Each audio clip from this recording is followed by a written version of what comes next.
Над 500 пещери и пропасти, което го прави най-богатия пещерен район в България.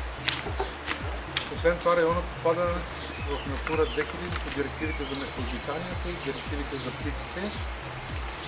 И освен това попада в геопарк Искър-Панега, като този геопарк по една международна програма PGEC е обявен за еталон за геопаркове и е световно известен, и за съжаление на нас световно неизвестен.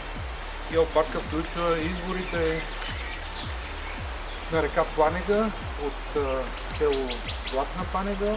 Препоръчвам ви, ако сте от София, по този път на връщане да отидете до изворите. Това е вторият голям карстов извор в България. Ето, виждате на сива чапла. Това е, което се случва тук, че има много птици. Районът е невероятен. 4 от пещерите са обявени за природна забележителност. Това са пещерите Проходна, Банковица, Свирчовица, в село Карулково, Лаварница.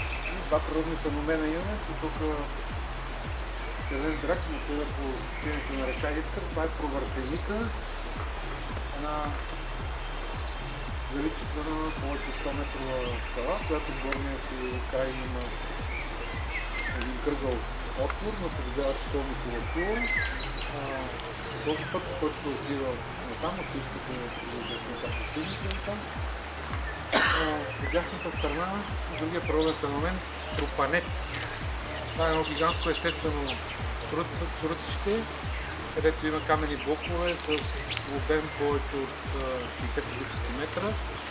Това е най-голямото естествено срутище на Балканския полуостров. Било е обявено, както ви казах, за природен феномен и 1947 година го имало върху банкнотите на 2 лева. С за неговата изключителна красота. Районът тук има невероятно богата история. За съжаление, пак много малко известна на нас българите. Повечето от нас свързват село Карулково с психиатричната болница и само с това. И за съжаление не знаят част от тази невероятна история, която имаме в този район. Ако сте пустили пещерата Проходна, горния вход, малкия вход, от дясната страна се влизате или от лявата се излизате, и обратното. Има една пещера с една бяла решетка, това е пещерата Темната дупка село Карулково. На много места по нашата зима на пещери, които са наречени от местни населени места. Най-близката е Лакатническата Темна дупка, която е четвърта по дължина пещера в България.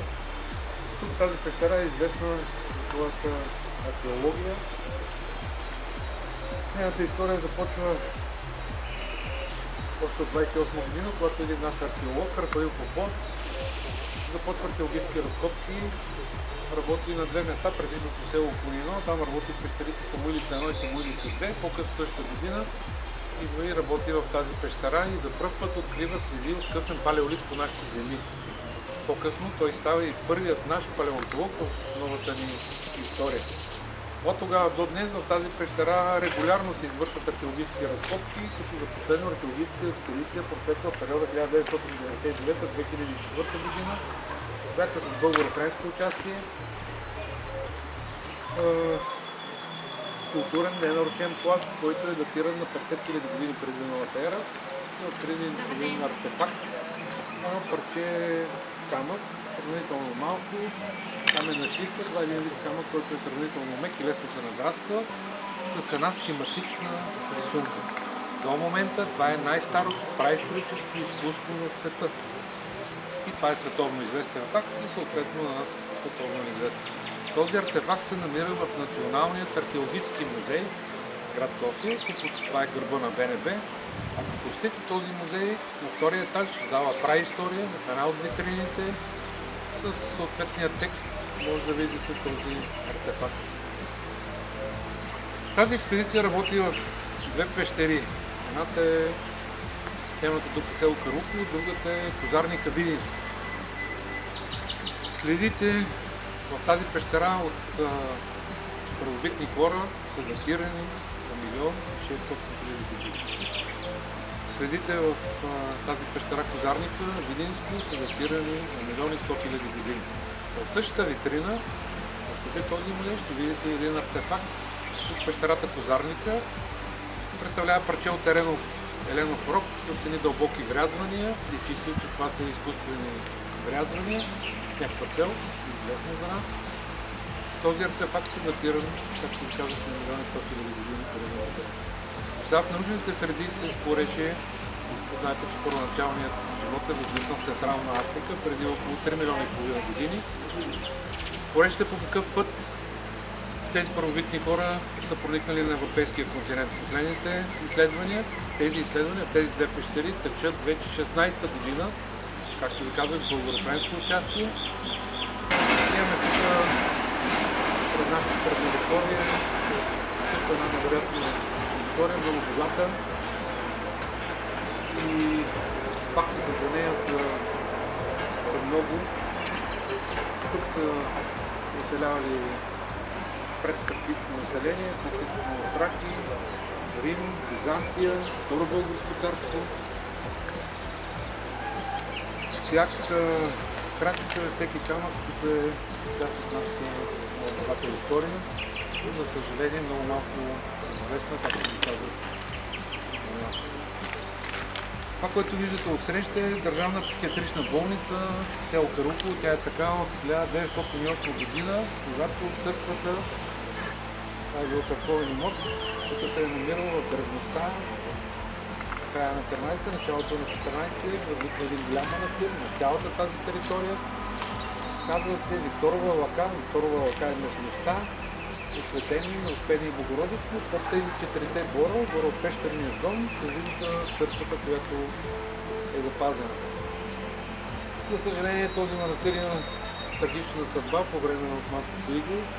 При падането ни по турско робство манастирът е бил опустошен, сградите сринати. Повече от 2 века остава в това състояние. Едва в началото на 17 век, 1602 година, двама монаси, Прокопий и Агапий, се вземат с неговото възстановяване и възстановяват манастирската църква, като я изписват. Тя има външен и вътрешен притвор. Във вътрешния притвор, над входната врата, е ктиторския надпис, както ви казах, годината 1602. По-късно манастирът отново е бил опустошен, отново дълги години остава без монаси. Едва в началото на 19 век един полонски тлъмбодия Родолюбец Чакъров, който е имал имоти в тези земи, отново се взема с неговото възстановява манастира, като пише писмо до султана и получава султанска вула с разрешение за възстановяване на манастира предишните му граници. Тези важни документи, писмата на този полонски тлъмбодия и султанската вула са съхранени и в момента се намират в Народната библиотека Кирил и Методий, град София. Годината е 1834. По-късно, за последно, манастирът в 1878, това е годината на нашето изложение от турско иго, при настъпването на руски войски, бягаш башибозото турски население, за последен път подпалват манастира. За щастие изгаря само покривната конструкция.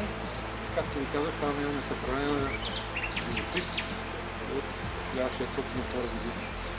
До този голям манастир са възникнали 3 скални манастира, на един на който се намирате в момента, който е посветен на Света Марина. Среща в този скален вред, там на второ ниво виждате едни дупки. Там е разположен другият манастир. Това е една естествена двоетажна пещера, като първият етаж е бил пригоден за Параклис, посветен на Свети Димитър. На втория етаж има Параклис, посветен на Свети Дамян и Козма. Това са светите братя безсребреници, живели пред римската епоха, приели християнската вяра.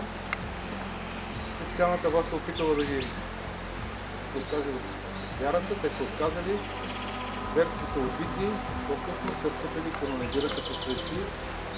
И така са известни светите братя безревници, защото са лекували своите събратя и съграждани. И нагоре по течението на река Искър, тук Червен бряг, Преселец, е и последният манастир. Той е посветен също на една такава естествена скална ниша, също е на отсрещния бряг на река Искър. Той е посветен на Свети Никола, но местното население му казва Гливора, защото се намира в местността Долни Гливор. Преднахно късно средновековие, по време на турското робство, части от село Карлуково, Луковит, имало горни, долни Луковит, са били разположени по речната тераса в срещния бряг и предполагаме, че тогава е възникнал и този скален манастир. Тези манастири, говорим за скалните манастири, са обитавани от монаси, изповядващи си хазма. Това е една официално признато течение в християнската религия.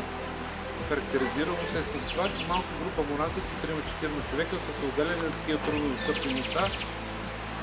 Чрез непрекъснат после молитви са се опитвали да измолят опрощение за себе си и за останалата част от света. Местно население, виждайки тяхното себеотрицание и безкористност, те са били безкрайно бедни. Тяхният обед е включил и това, че те са ходили боси, били са наметнати само с една власеница, изхранвали са се изключително само с плодовете, които е давала природата. И както ви казах, с непрекъснат после молитви, така се считали, че ще стигнат по-близо до Бог и ще видят божествената светлина. В по-късни времена местното население ги обявявало за свети и съответно им е помогнало при изграждането на тези храмове. Има много интересни надписи и графити, които са открити тук в района и които говорят за невероятната история тук на района. Този манастир отсреща има два надписа, които говорят за едни трагични събития. Първият от 1515 година, когато войските на Мурза Татарски, това е първото татарско нападение в българските земи, опустошават цяла Северна България, в опит да ислямизират населението, заедно с османската власт. Жените и децата от село Карлуково са се укрили в този манастир. Монахът Танаси, който обитава манастира, описва това събитие в снимка на една от иконите, която се намира на втория етаж. От другата страна същата икона е другия надпис графит. Той е на епископ Софроний. Годината е 1798, когато епископ Софроний, бягайки от кърджалите от Враца, която е била нападната от кърджалите на Осман Пазвантоглу, насочваше към Черепишки манастир, намира Черепишки манастир разорен, монасите избити. Оттам това се случва през декември същата година, в дълбок сняг, за 2 дена успява и се добира до Карлуковския манастир, отпразнува тук коледните празници със своите братя монаси и съответно прощава скалните манастири, като остава своя подпис в този манастир с епископ Софроний. Това нещо, ако се заинтересувате, може да го прочетете в Житие и страдание Грешна в Софрония, има го в онлайн издание, където той описва тази забележителна книга на своят живот, описва тези трагични събития, които са се случили в това време. И посока последният манастир, на около 150 метра преди манастира, на една скала, която е сравнително гладка и позволява изписване. Има много надписи и графити, рисунки на монаси, на Дева Мария с младенеца, монаси с кръстове, с книги, с Библията. Там има един много интересен надпис, който също говори за едни трагични събития, случили се в този период. Годината е 1444, когато от тук минават остатъка от войските на Владислав Егело и Янов Конязи. През лятото на същата година, битката за Варна, знаете, че Владислав Егело загива, е наречен Владислав Варненски. Унгарският рицар Янов Конязи с остатъка от войските на път за София и Белград минава от тук, монасите, които обитавали този манастир, са описали това събитие, както ви казах, на тази скала. Това тук, което виждате, е дело на много хора, които на един проект, който е с частен лично финансиране, дело на много млади хора, които пожелаха да се включат в тази идея за възстановяване на този храм. И както ви казах, вече 9-та година продължава възстановяването на този храм. Целта е възстановяването на първоначалния вид и изписването. Тези църкви, тази църква и Свети Никола и църквата на Каруковския манастир са обявени за паметници на културата от национално значение. Стенописите от тази църква, Света Марина, се сравняват с стенописите в Боянската църква и Ивановските манастири. За съжаление, през годините на социалистическата власт, за което много хора съжаляват, колко било хубаво, красиво и безметежно, тези манастири под топлата грижа на държавата и нестихващи интерес на иманярите бяха сринати до основа. Целта на този проект е възстановяването на тази светиня, защото тези храмове, които са тук и които са оцеляли през турско време и за съжаление сринати от наши, мога да ги нарека наши сънародници, са съхранили християнството сред местното население, за което имаме данни от турски тимари, дефтери.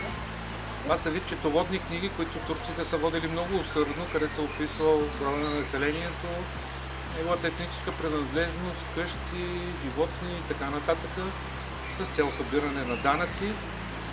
И те са водили много усърдно, независимо, че от тук са минали 3 вълни на ислямизация, повече от 60% от населението се обявяло като християнство. И само ще ви дам един пример, като за последно, едни пещери, които и до момента, които са посока предишното село, които и до момента се използват от местното население, овчари и козари, където лятно време изкарват съвата овце и кози и там да плавнуват. И до момента се използват. Отрихме надписи, графити, работихме с археолог и епиграф от Националния исторически музей. Надписът е датиран на 17 век. Тези овчари и козари са писали на чист църковно-славянски език. Сега, ако отидем в село Каруково и накарам местния овчар да се разпише, гарантирам, че няма да можете да напишете такива имена. Тези манастири са изиграли именно тази роля. Днеска ние с вас да говорим на този български език и да се препознаваме като българи.